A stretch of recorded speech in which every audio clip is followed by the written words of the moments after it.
Good morning friends, ವಿತಾ ಫ್ಯಾಮಿಲಿಗೆ ನಿಮಗೆಲ್ಲರಿಗೂ ಸ್ವಾಗತ.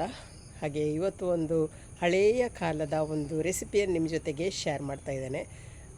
ತುಂಬಾ ಟೇಸ್ಟಾಗಿ ಚೆನ್ನಾಗಿ ಬರ್ತದೆ. ಹಾಗೆ ಹಳೆಯ ಕಾಲದಲ್ಲಿ ಇದನ್ನಂತೂ ಹೆಚ್ಚಾಗಿ ಮಾಡ್ತಿದ್ರು, ಯಾಕೆಂದರೆ ಆವಾಗಿನ ಕಾಲದಲ್ಲಿ ಏನೂ ಸಿಗ್ತಿರಲಿಲ್ಲ, ಮನೆಯಲ್ಲಿದ್ದದನ್ನೇ ಯೂಸ್ ಮಾಡಿ ಪದಾರ್ಥ ಎಲ್ಲ ಮಾಡ್ತಿದ್ರು. ಹಾಗೆ ಇವತ್ತು ಆ ರೆಸಿಪಿಯನ್ನು ಇವತ್ತು ನಾನು ನಿಮ್ಮ ಜೊತೆಗೆ ಶೇರ್ ಮಾಡ್ತೇನೆ. ಆ ರೆಸಿಪಿ ಯಾವುದೆಂದರೆ ಬಸಳೆ ಹಾಗೂ ಪಪ್ಪಾಯ ಹಾಕಿ ಸಾರು ಮಾಡ್ತೇನೆ. ತುಂಬಾ ಟೇಸ್ಟಾಗಿ ಚೆನ್ನಾಗಿ ಬರ್ತದೆ. ಹಳೆಯ ಕಾಲದಲ್ಲಿ ಹೆಚ್ಚಿನವರು ಬಸಳೆ ಪಪ್ಪಾಯ ಸಾರು ಮಾಡ್ತಿದ್ರು. ಹಾಗೆ ಇವತ್ತು ಅದರ ರೆಸಿಪಿಯನ್ನು ನಾನು ನಿಮ್ಮ ಜೊತೆಗೆ ಶೇರ್ ಮಾಡ್ತೇನೆ. ಬನ್ನಿ, ಇವಾಗ ಮೊದಲಿಗೆ ಇದಕ್ಕೆ ಬೇಕಾದ ಮಸಾಲವನ್ನು ರೆಡಿ ಮಾಡಿ ಗ್ರೈಂಡ್ ಮಾಡಲಿಕ್ಕೆ ಹಾಕ್ತೇನೆ. ಆಮೇಲೆ ಬಸಳೆ ಮತ್ತು ಪಪ್ಪಾಯವನ್ನು ಕೊಯ್ದುಕೊಂಡು ಬರೋಣ. ಇಲ್ಲಿ ನೋಡಿ, ಬಸಳೆ ಮತ್ತು ಪಪ್ಪಾಯ ಮಾಡಲಿಕ್ಕೆ ಮಸಾಲವನ್ನೆಲ್ಲ ರೆಡಿ ಮಾಡಿ ತೊಗೊಂಡಿದ್ದೇನೆ. ಇಲ್ಲಿ ಒಂದು ತೆಂಗಿನಕಾಯಿ ಅರ್ಧ ಭಾಗವನ್ನು ತುರಿದು ತೊಗೊಂಡಿದ್ದೇನೆ, ಒಂದು ನೀರುಳ್ಳಿ, 4 ಬೆಳ್ಳುಳ್ಳಿ ಹೆಸರು, 6 ಒಣಮೆಣಸು, ಸ್ವಲ್ಪ ಸಾಸಿವೆ ಹಾಗೂ ಸ್ವಲ್ಪ ಓಂ ಕಾಳು, ಅಂದರೆ ಬಸಳೆ ಸ್ವಲ್ಪ ಗ್ಯಾಸ್ಟ್ರಿಕ್ ಅಂತ ಹೇಳ್ತಾರೆ, ಹಾಗಾಗಿ ಸ್ವಲ್ಪ ಒಂದು ಚಿಟಿಕೆ, ಸ್ವಲ್ಪ ಹುಣಸೆ ಹಣ್ಣು, 1 ಟೇಬಲ್ ಸ್ಪೂನ್ ಕೊತ್ತಂಬರಿ ಕಾಳು, 1 ಟೀ ಸ್ಪೂನ್ ಜೀರಿಗೆ, ಹಾಗೆಯೇ ಸ್ವಲ್ಪ ಅರಸಿನ. ಇವಾಗ ಇದನ್ನು ಗ್ರೈಂಡ್ ಮಾಡ್ತೇನೆ. ಮಸಾಲೆಯಲ್ಲಿ ಗ್ರೈಂಡ್ ಆಗ್ತಾ ಇದೆ. ಇನ್ನು ಬಸಳೆ ಮತ್ತು ಪಪ್ಪಾಯನ್ನು ಕೊಯ್ದುಕೊಂಡು ಬರೋದು.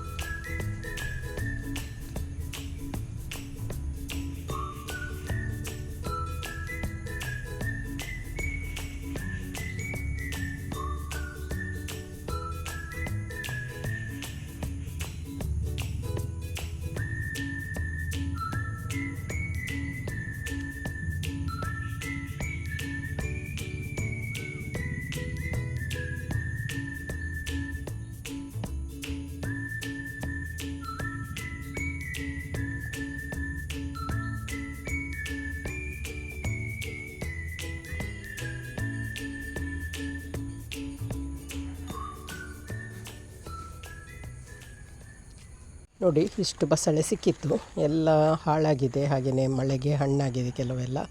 ಹಾಗೆ ಇಷ್ಟು ಸಾಕು ನಮಗೆ. ಇನ್ನೂ ಒಂದು ಪಪ್ಪಾಯವನ್ನು ಕೊಯ್ತೇನೆ.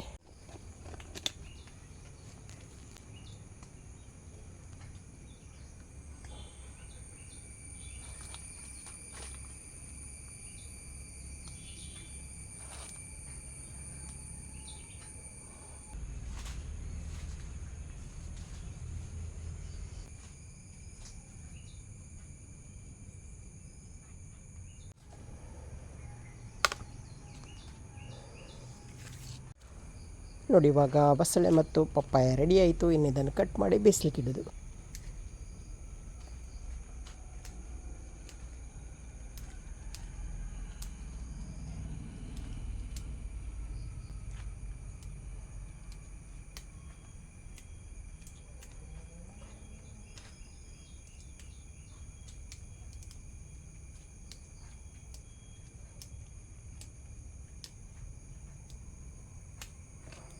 ಇವಾಗ ದಂಟಿನಿಂದ ಸೊಪ್ಪನ್ನೆಲ್ಲ ತೆಗೆದು ಇನ್ನು ಇದನ್ನು ಚೆನ್ನಾಗಿ ತೊಳಿತೇನೆ.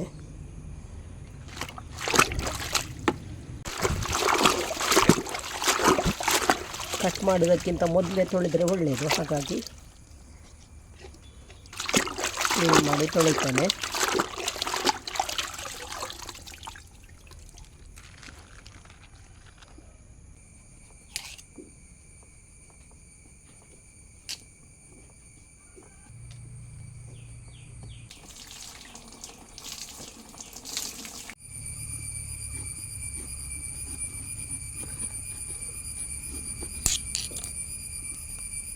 ನೋಡಿ, ತುಂಬ ಜಾಸ್ತಿ ಬೆಳೆಯಲಿಲ್ಲ, ಆದರೂ ಪದಾರ್ಥಕ್ಕೆ ಆಗ್ತದೆ. ಜಾಸ್ತಿ ಬೆಳೆದರೆ ಪದಾರ್ಥ ಕೂಡ ಸ್ವೀಟ್ ಆಗ್ತದೆ. ಇದು ಕರೆಕ್ಟ್ ಉಂಟು. ಹಾಗೂ ಬೀಜವನ್ನು ತೆಗೆದೆಲ್ಲ ರೆಡಿ ಮಾಡಿದೆ. ಇನ್ನು ಚಿಕ್ಕ ಚಿಕ್ಕ ಪೀಸ್ ಮಾಡ್ತೇನೆ. ನೋಡಿ, ಬಸಳೆ ಹಾಗೂ ಪಪ್ಪಾಯನ್ನು ಕ್ಲೀನ್ ಮಾಡಿ ತಂದೆ. ಇನ್ನು ಕಟ್ ಮಾಡಿ ಬೇಯಿಸ್ಲಿಕ್ಕೆ ಇಡೋದು. ಈಗ ಇದನ್ನು ಬೇಗನೆ ಕಟ್ ಮಾಡ್ತೇನೆ. ಬಸಳೆಯನ್ನು ನಾನು ಕುಕ್ಕರಲ್ಲಿ ಬೇಯಿಸ್ತೇನೆ, ಯಾಕೆಂದರೆ ಇದರ ದಂಟು ಬೇಯಲಿಕ್ಕೆ ಸ್ವಲ್ಪ ಟೈಮ್ ತೊಗೊಳ್ತದೆ. ಹಾಗಾಗಿ ಕುಕ್ಕರಲ್ಲಿ ಹಾಕಿ 2 ವಿಜಿಲ್ ತೆಗೆದ್ರೆ ಸಾಫ್ಟ್ ಆಗ್ತದೆ. ಮತ್ತು ಇದು ಬಸಳೆ ಬೆಂದಾದಮೇಲೆ ಮತ್ತೆ ನಾನು ಇದನ್ನು ಸಪ್ರೇಟಾಗಿ ಬೇಯಿಸ್ಲಿಕ್ಕೆ ಇಡ್ತೇನೆ, ಯಾಕೆಂದರೆ ಪಪ್ಪಾಯ ಬೇಗನೆ ಬೇಯ್ತದೆ.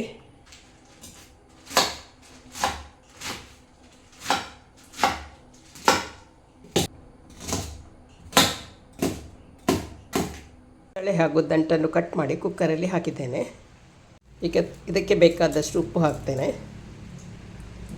ಹಾಗೆಯೇ 1 ಗ್ಲಾಸ್ ಆಗುವಷ್ಟು ನೀರು ಹಾಕಿ ಇದನ್ನು ಬೇಯಿಸ್ತೇನೆ. ಜಾಸ್ತಿ ಈ ಕುಕ್ಕರಿಗೆ ನಾನು ಈಗಲೇ ವೆಯ್ಟ್ ಇಡೋದಿಲ್ಲ, ಯಾಕೆಂದರೆ ಒಂದು ಸ್ವಲ್ಪ ಬಿಸಿ ಆಗಬೇಕು. ಒಂದು ಆವಿ ಬಂದ ಮೇಲೆ ನಾವು ಈ ವೆಯ್ಟನ್ನು ಇಡಬೇಕು. ಆವಾಗ ಏನಾಗ್ತದೆ ಅಂದರೆ ನೀರು ಹೊರಗೆ ಬರೋದಿಲ್ಲ. ಹಾಗೆ ನಾನು ಹಾಗೆ ಮಾಡ್ತಾಯಿದ್ದೇನೆ. ನೋಡೋಣ. ಬಸಳೆ ಪದಾರ್ಥದ ಒಂದು ಸೀಕ್ರೆಟ್ ಇಂಗ್ರೀಡಿಯೆಂಟ್ ಹಾಕ್ತಾಯಿದ್ದೇನೆ.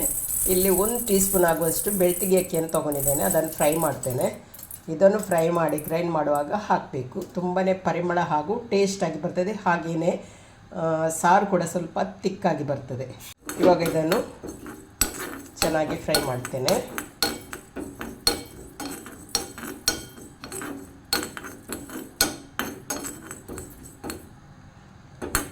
ಇದನ್ನು ಹಾಕಿ ಒಮ್ಮೆ ನೋಡಿ ಹೇಗೆ ಬರ್ತದೆ ಸಾರು ಅಂತೇಳಿ. ಹಾಗೆ ಇವಾಗ ಇದನ್ನು ಕೆಂಪಗಾಗುವ ತನಕ ಫ್ರೈ ಮಾಡ್ತೇನೆ. ನೋಡಿ, ಈ ಥರ ಫ್ರೈ ಮಾಡಬೇಕು. ಇದು ಇವಾಗ ಆಯಿತು. ಇದನ್ನು ತೆಗಿತೇನೆ. ಮಸಾಲ ಕೂಡ ಗ್ರೈಂಡ್ ಆಗ್ತಾ ಬಂತು. ಈ ಫ್ರೈ ಮಾಡಿದ ಅಕ್ಕಿಯನ್ನು ಹಾಕ್ತೇನೆ. ಅಕ್ಕಿಯನ್ನು ಫ್ರೈ ಮಾಡಿ ಸ್ಟಾರ್ಟಿಂಗಲ್ಲಿ ಕೂಡ ಹಾಕ್ಬೋದು. ನಾನಿಲ್ಲಿ ಕೊನೆಯದಾಗಿ ಗ್ರೈಂಡ್ ಆಗಿ ಬರುವಾಗ ಹಾಕಿದೆ. ಹಾಗೆ ಇನ್ನು ಇದು ಕೂಡ ಸಾಕು, ಗ್ರೈಂಡ್ ಆಗ್ತಾ ಬಂತು. ಅಕ್ಕಿ ಹಾಕಿದ್ದೇನೆ ಅಲ್ವಾ, ಅದು ಸ್ವಲ್ಪ ಹುಡಿಯಾದರೆ ಸಾಕು. ಇವಾಗ ನೋಡಿ, ಸ್ವಲ್ಪ ಆವಿ ಬರಲಿಕ್ಕೆ ಸ್ಟಾರ್ಟ್ ಆಯಿತು. ವೆಯ್ಟನ್ನು ಇಡ್ತೇನೆ. ಇನ್ನು ಕಟ್ ಮಾಡಿ ಬೇಯಿಸ್ಲಿಕ್ಕೆ ಇಟ್ಟಾಯಿತು. ಇನ್ನು ಇದನ್ನು ಕಟ್ ಮಾಡ್ತೇನೆ.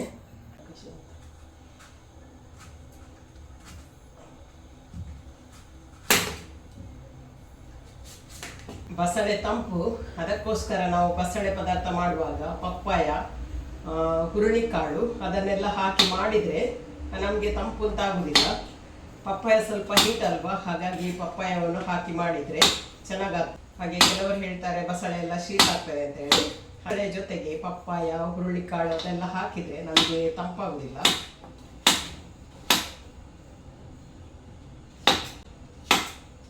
ಈ ಪಪ್ಪಾಯ ಕಾಯಿ ಉಷ್ಣ, ಹಾಗಾಗಿ ಬಸಳೆ ಮಾಡುವಾಗ ಪಪ್ಪಾಯ ಹಾಕಿದರೆ ತುಂಬಾ ಒಳ್ಳೆಯದಾಗ್ತದೆ.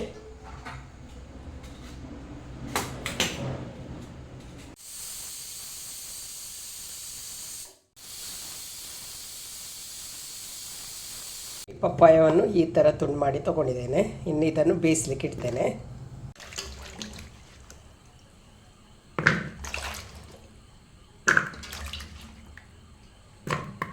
ಇವಾಗ ಇದಕ್ಕೆ ಸ್ವಲ್ಪ ಉಪ್ಪನ್ನು ಹಾಕ್ತೇನೆ. ಬಸಳೆಗೆ ಕೂಡ ಉಪ್ಪು ಹಾಕಿದ್ದೇನೆ, ಹಾಗಾಗಿ ಜಾಸ್ತಿ ಹಾಕೋದು ಬೇಡ. ಇನ್ನು ಇದು ಬೇಯಲಿಕ್ಕೆ ಬೇಕಾಗುವಷ್ಟು ನೀರು.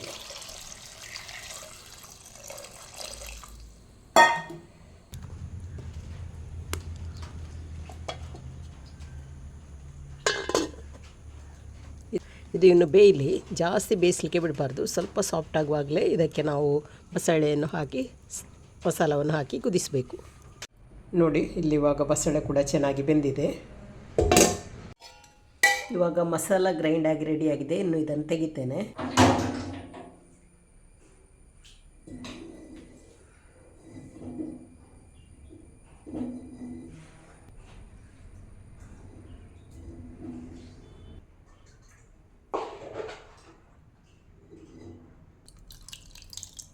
ಇವಾಗ ಪಪ್ಪಾಯ ಬೆಂದಿದ ಅಂತೇಳಿ ನೋಡಿ, ಪಪ್ಪಾಯ ಸಾಫ್ಟ್ ಆಗಿದೆ. ಇವಾಗ ಬಸಳೆಯನ್ನು ಹಾಕಿ ಮತ್ತೆ ಮಸಾಲವನ್ನು ಹಾಕ್ತೇನೆ.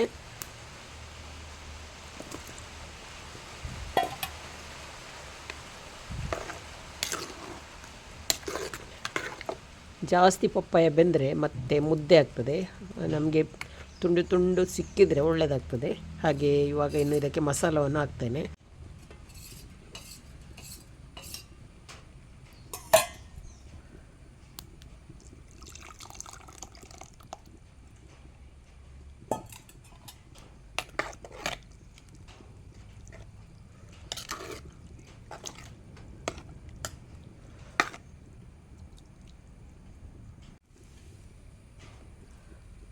ಇವಾಗ ನೋಡಿ, ಮಸಾಲವನ್ನು ಹಾಕಿ ಆಯಿತು. ಇನ್ನು ಇದಕ್ಕೆ ಚೆನ್ನಾಗಿ ಕುದಿ ಬರಲಿ. ಹಾಗೆಯೇ ರುಚಿ ನೋಡಿಕೊಂಡು ಉಪ್ಪು ಬೇಕಿದ್ದರೆ ಉಪ್ಪನ್ನು ಕೂಡ ಹಾಕಬೇಕು. ಇವಾಗ ಉಪ್ಪು ಸ್ವಲ್ಪ ಕಡಿಮೆ ಇದೆ, ಉಪ್ಪನ್ನು ಹಾಕ್ತೇನೆ.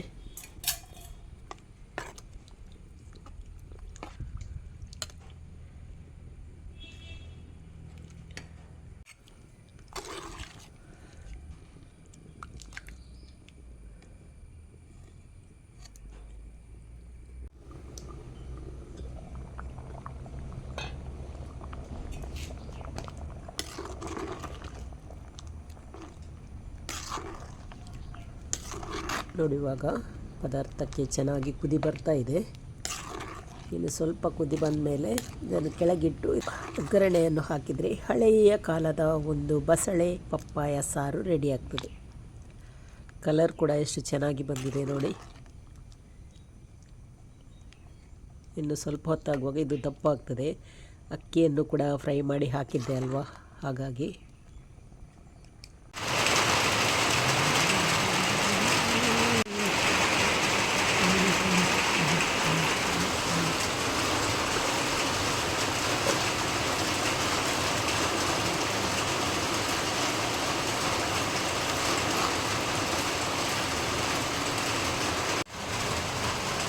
ಸಾಸಿವೆ ಹಾಕ್ತೇನೆ,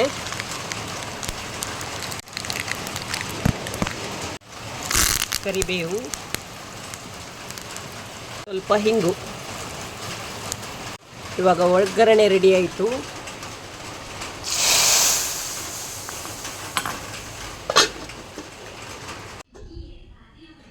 ನೋಡಿ, ರುಚಿಯಾದ ಹಳೆಯ ಕಾಲದ ಒಂದು ಪದಾರ್ಥ. ಇವಾಗ ಊಟ ಮಾಡಲಿಕ್ಕೆ ಕೂಡ ಟೈಮ್ ಆಯಿತು. ಕಲರ್ ಅಂತೂ ಸೂಪರಾಗಿ ಬಂದಿದೆ.